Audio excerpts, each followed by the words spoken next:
Okay, here's a brief video on listing on Etsy. What I've done is I've kind of tried to set this up so that I have a real easy pattern for listing videos on listing of items on Etsy.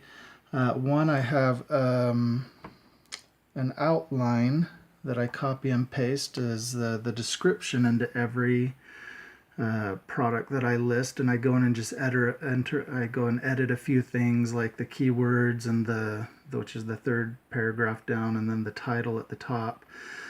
Sometimes it's editing the shirts that are available, pricing and details and shirt options based on whether I'm just selling it to men and women or children, or both.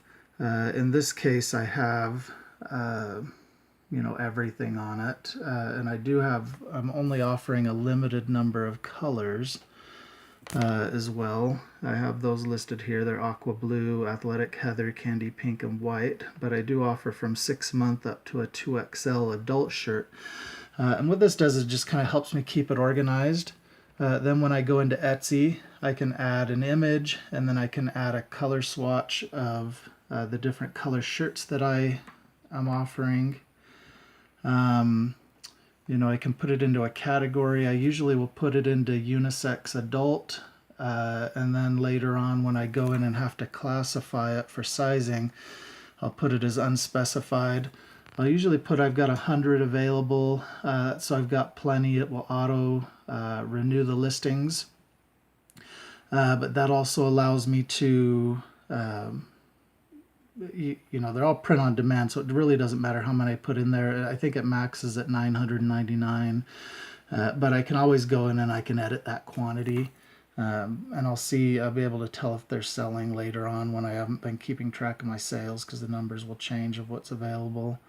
There's my description that I pasted in. When you do options on Etsy, you want to be able, the very first option you can add price to it, price options. So I always do size first, because my pricing options change based on the size of the product that somebody's buying, whether it's a youth, an infant, toddler, adult, or adult XXL. I've got 3 different prices that I'm offering. And then my color options, I like doing fixed freight, because I can control the freight cost by doing that. I don't have to have somebody paying $4 to ship it to Maine, and $3 to California. I just have capped it at $2.99 per garment, and then 99 cents per additional garment.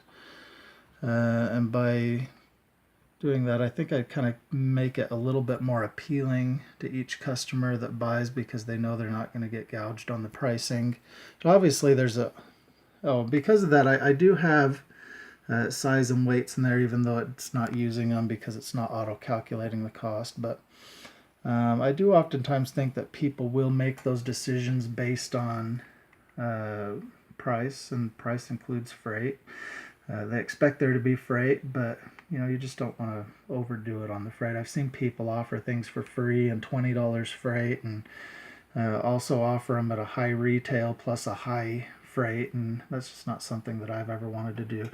And then I've added my keywords. I put the keywords in the description, and then I copy them and paste them down here, and it just kind of makes it a little bit easier for me, so I don't have to think about what I'm putting in as keywords. I do it up top when I do the description, and then the copy and paste is real easy. So, and in this case, because it's not an occasion like a wedding or a Valentine's Day or anything like that, I don't have any sort of occasion selected. So, but that's a simple outline of Etsy listings, and then it costs you 20 cents per listing. So